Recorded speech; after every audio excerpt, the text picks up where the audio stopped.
Be me, Sarah, 29 years old, marketing manager at a decent firm in Austin. I've always been the girl who had her shit together. Good job, nice apartment, active social life.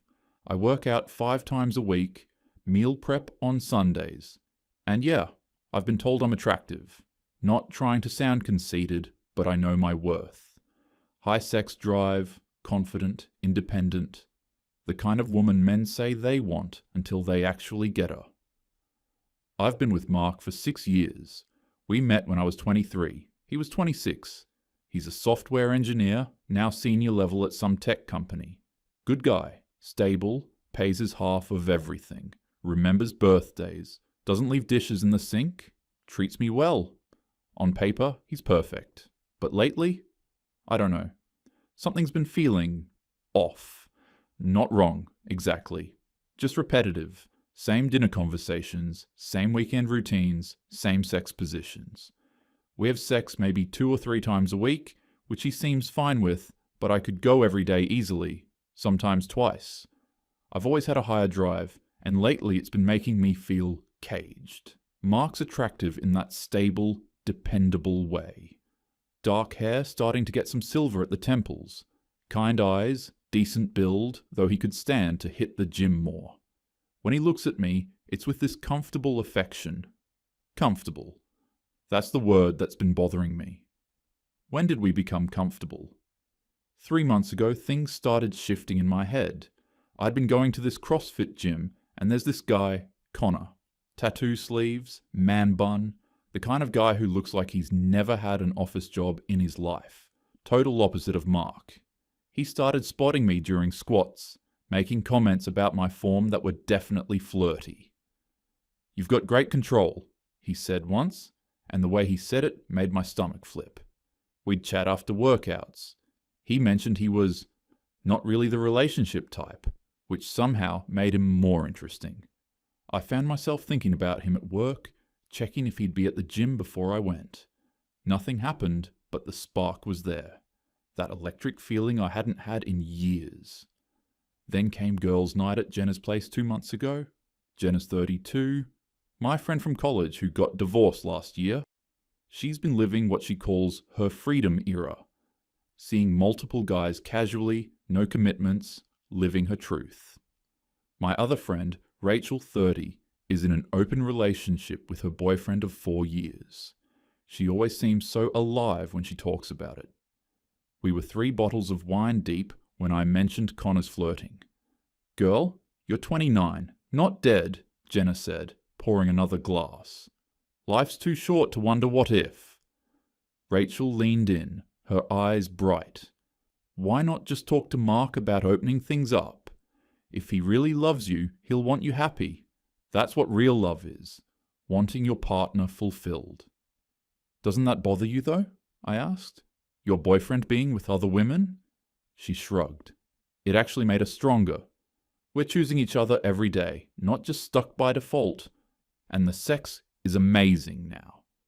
We have things to talk about, new energy." Jenna nodded enthusiastically. "Monogamy is a patriarchal construct anyway. You think men naturally want just one woman? They've been cheating since the dawn of time. At least this way, it's honest." That night, lying in bed next to Mark, who was snoring softly, completely oblivious, I opened my notes app and started typing. Reasons this makes sense. We're young. Prevents future resentment. Modern couples do this. We're sexually incompatible anyway. Honesty over lying. If we're meant to be, this will prove it. I stared at that list for an hour. Mark rolled over in his sleep, threw an arm across me, his face peaceful, trusting. I felt a pang of something, guilt, doubt, but pushed it away. This wasn't about not loving him. This was about not losing myself. 2 days later, I made his favorite dinner. Steak, medium rare, roasted potatoes, asparagus. I'd rehearsed what to say in the car ride home from work. "I want to talk about something," I said as we sat down. Mark looked up from cutting his steak, those brown eyes attentive. "Okay, what's up?" I took a breath. "I've been thinking about us. about our relationship and how we can grow. Grow? His fork paused midair. I love you. You know that, right? I reached across the table, took his hand. He let me, but his expression was guarded now. I just think we've been together since we were so young, and I'm wondering if we're limiting ourselves by being so traditional. Traditional how? Monogamous. I said it quickly, like ripping off a bandage. I think we should consider opening our relationship, exploring connections with other people. It doesn't mean we love each other less. It means we're secure enough to give each other freedom. Mark just stared at me. His jaw tightened slightly. That thing he does when he's processing. He set down his fork carefully, precisely. So you want to see other people? His voice was even, controlled. I want us both to have the freedom to explore. People who truly love each other want each other fulfilled, right? And I'm not fulfilling you. Now there was an edge. It's not about that. Then what is it about, Sarah? I felt heat rise in my cheeks. It's about growth, about not wondering what if in 10 years, about being authentic. Authentic. He repeated the word like he was testing its weight. And I can see other people too. That's what you want. Of course. It would be equal. We'd both be free. I said yes, but honestly, I didn't think he would. Mark's a homebody. He'd rather play video games on a Friday night than go to bars. The idea of him on dating apps trying to flirt seemed almost laughable. This was basically permission for me. I need to think about it, he said quietly. He slept in the guest room that night, and the next. I oscillated between panic, what if he leaves, and irritation. Why is he being so dramatic? On the third day, he came into the living room where I was working on my laptop. His face was unreadable. Okay, he said. I agree. Relief flooded through me. Really? But we do this right. Complete honesty. No veto power over who we see. No rules about how often or how serious. If we're doing this, we're both completely free. Agreed? Agreed. I jumped up, kissed him. This is going to make us stronger. I love you. He didn't say it back, just nodded and went to the bedroom. That night, I downloaded Tinder, Bumble, Hinge. Mark watched me do it from the couch, then calmly picked up his phone and did the same. I remember laughing, kissing his cheek. You're so cute. This is going to be amazing for us. He didn't smile back, just looked at me with an expression I couldn't read. Yeah, it might be. Within 24 hours, I had over 200 matches. The validation was intoxicating. Connor responded to my message immediately. Been hoping you'd reach out. Drinks this week? We met at a bar downtown on Thursday. He looked even better outside the gym. Fitted black t-shirt, those tattoos on full display. The conversation was easy, flirty. He didn't ask much about my life, which somehow felt freeing. No boring work talk, no discussing bills or whose turn it was to clean the bathroom. We ended up back at his place. The sex was different, rougher, less predictable. He pulled my hair, bit my shoulder. It wasn't better than Mark, exactly, just new. And that newness felt like oxygen after being underwater. I came home around 1 a.m. Mark was still up, reading on the couch. Good night? He asked without looking up. Yeah, really good. That's good. He turned a page. I'm heading to bed. I waited for more. Jealousy, questions, something. But he just stood, kissed my forehead like I was his sister, and went to the bedroom. The next 2 weeks were a blur. I saw Connor twice more, each time that same rush of excitement. I matched with other guys, a lawyer, a bartender, a personal trainer. The attention was addictive. I started dressing sexier, posting gym selfies. Connor liked them immediately. Mark seemed fine. He started waking up earlier, 5:30 a.m. gym sessions before work. I'd hear him leave while I was still in bed. He came home looking energized instead of tired, which was different. New cologne, too, I noticed. Something woodsy and expensive. You smell nice, I commented one evening. Thanks. Figured I'd try something new. He was looking at his phone, smiling slightly at something. Who are you texting? Just coordinating plans for tomorrow. He pocketed the phone. You going out tonight? Meeting someone for drinks? Cool. Have fun. The casual way he said it bothered me. Where was the emotion? The caring? But I pushed the thought away. This was what I wanted. Freedom without drama. 3 weeks in, I tried to initiate sex. We were both home on a Wednesday night, rare these days. I pressed against him on the couch, kissed his neck the way that always worked. I'm pretty tired tonight, he said, gently moving my hand away. Maybe this weekend. I froze. In 6 years, Mark had never turned me down. Never. His sex drive was lower than mine, sure, but he never said no. You're tired? I couldn't keep the edge out of my voice. Yeah. Long day. Early morning tomorrow? He kissed my forehead again, that same brotherly kiss, and went to the bedroom. I lay on the couch, staring at the ceiling, something cold settling in my stomach. 6 weeks into our open marriage, reality started hitting different. Connor ghosted me after I suggested we grab dinner. You know, actually date instead of just hooking up. I texted, "Want to catch a movie this weekend?" 3 days of nothing. Then, "Been busy? Let's keep it casual, yeah?" Oh, I was just a hookup to him. The realization stung more than it should have. I cycled through other matches. The lawyer showed up 30 pounds heavier than his photos and spent the entire dinner talking about his ex-wife.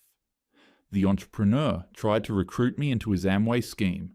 The hot ones just wanted nudes before agreeing to meet, and when I refused, they unmatched. Meanwhile, Mark was thriving. He'd lost weight, probably 15 pounds. His jaw was more defined, his clothes fit better. He bought new ones too, I noticed. Jeans that actually fit, button-downs that showed off his shoulders. When did his shoulders get that broad?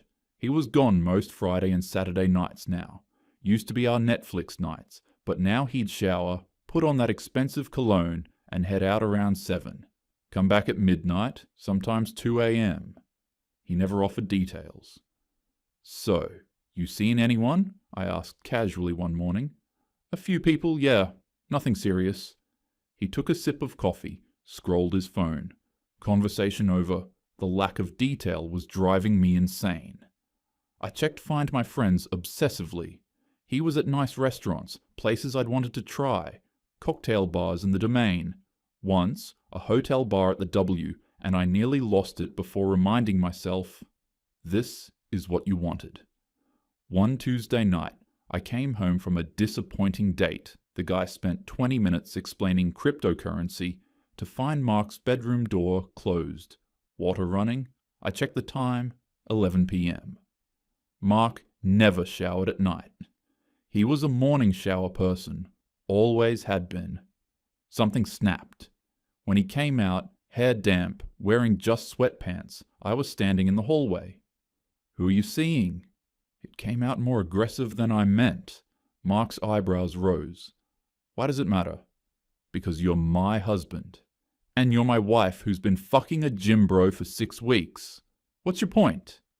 The bluntness made me flinch. Mark never talked like that. His jaw was tight now, eyes harder than I'd ever seen them. "That's different. I'm exploring. You're replacing me." "How is it different, Sarah? Explain it to me." He crossed his arms, water still dripping down his chest. His toned chest. When did he get abs? "You're supposed to be here, for us."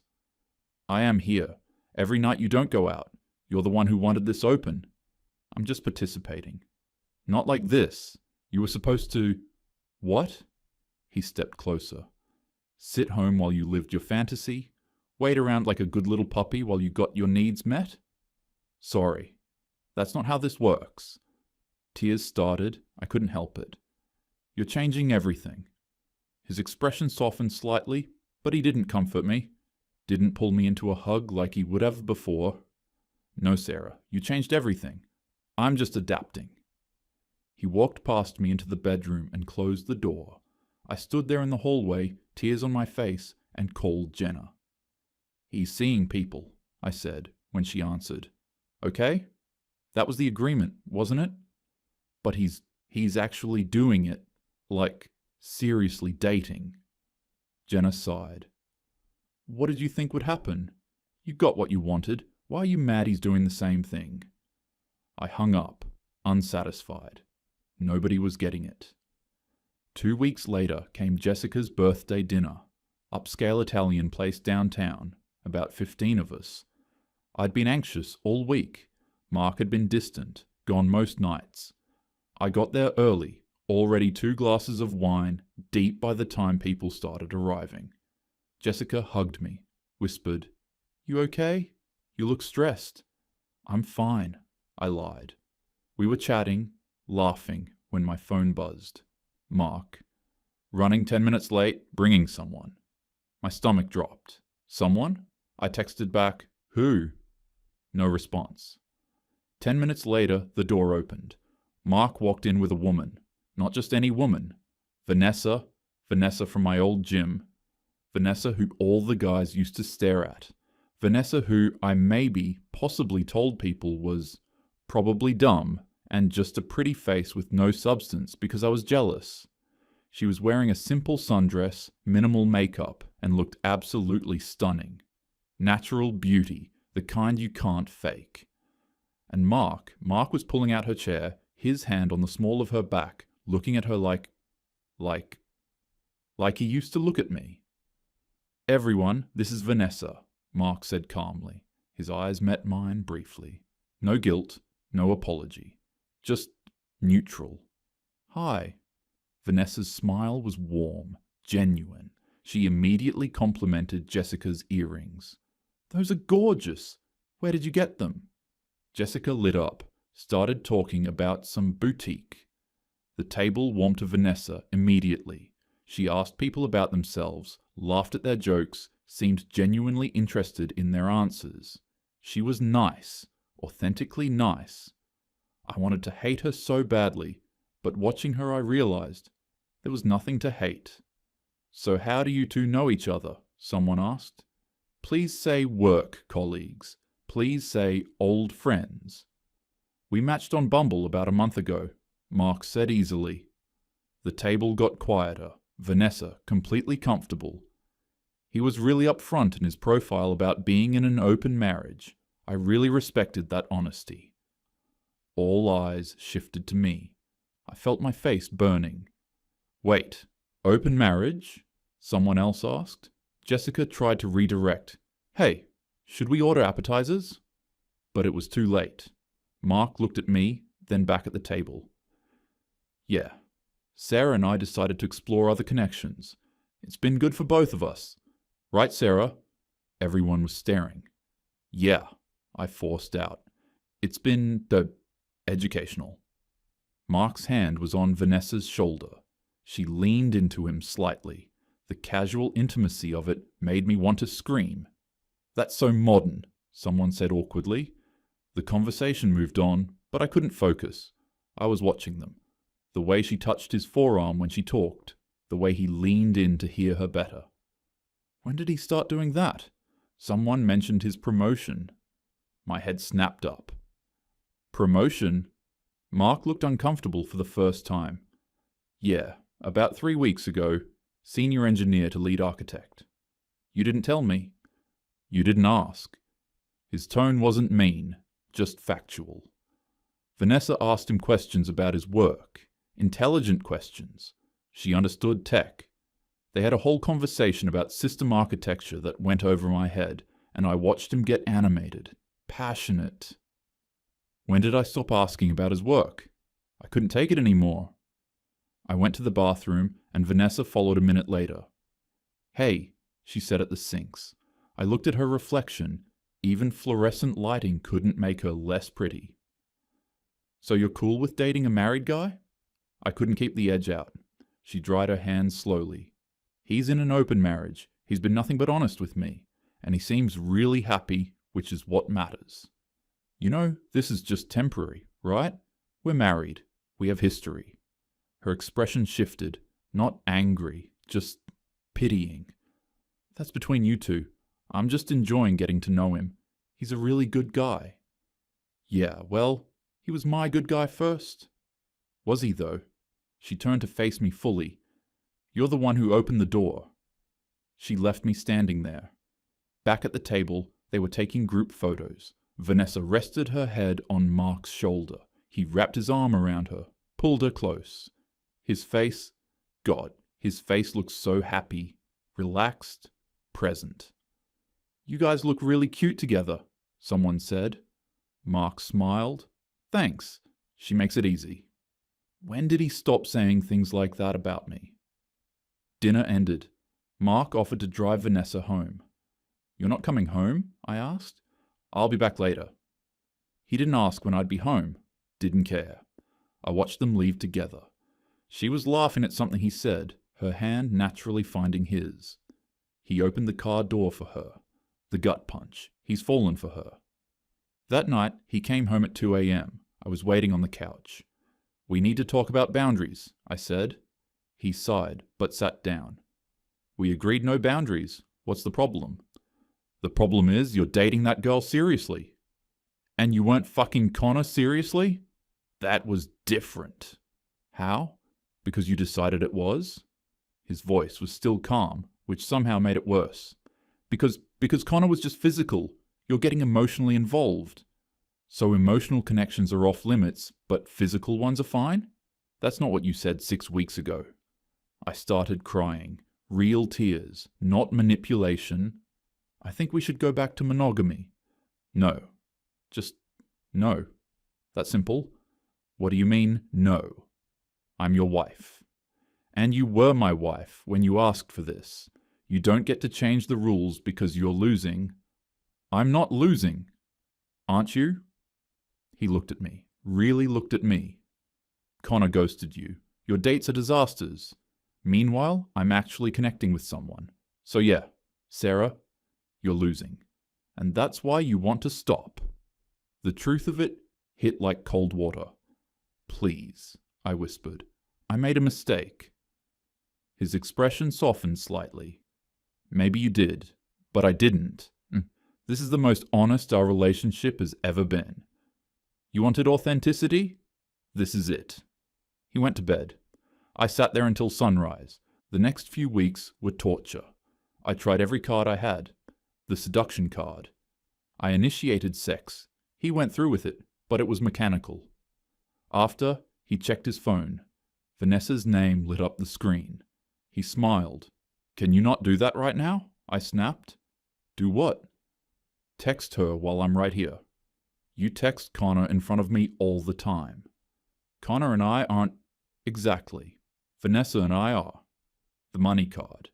If you want a divorce, fine. I'll take half. He didn't even blink. Okay, we can split assets. I make more now anyway, and we don't have kids. Clean break if that's what you want. His willingness to walk away destroyed something in me. I stalked Vanessa's Instagram like a crazy person. Her feed was full of her at children's hospitals, mission trips to Guatemala, photos with her huge family. One caption, so grateful for the amazing people in my life. Mark was in the photo, his arm around her shoulders, his comment, right back at you. He used an emoji. Mark never used emojis. 3 months after this all started, I was alone on a Friday night. All my dating apps were deleted. Connor had texted last week. You up? I didn't respond. I was scrolling Instagram when Mark's story popped up. He was in Bali, beach at sunset, Vanessa in his arms, both of them glowing, her smile radiant, his face peaceful. Caption, found what I was looking for? The comments killed me. You deserve this, bro. She's amazing, man. So happy for you. Even his mom commented, she's a keeper. I stared at our wedding photo on the mantle. Young, hopeful versions of us. I looked so confident. He looked so in love. I picked up my phone, started typing, "Can we talk?" Deleted it. Opened my notes app. That entry from 3 months ago, reasons this makes sense. I added one more line. It didn't. I thought opening our marriage would set me free. Turns out I was just unlocking the door for him to leave. And the worst part, I can't even be mad. He gave me exactly what I asked for. I wanted freedom to explore. He explored. I wanted passion. He found it. Just not with me. Vanessa isn't the villain. Connor isn't the villain. Mark isn't the villain. I am. I wanted the validation of being desired by other men, but I took for granted the one man who actually loved me. I thought his stability was boring. His consistency was weakness. His kindness was something I could exploit. I was wrong about all of it. Now I'm 29, single in every way that matters, watching my husband fall in love with a woman who's better than me in every way I pretended not to care about. She's kind where I was critical, present where I was distracted, grateful where I was entitled. I didn't want an open marriage. I wanted permission to cheat while he waited. He called my bluff, and now I'm the one left behind, and now I get to live with that.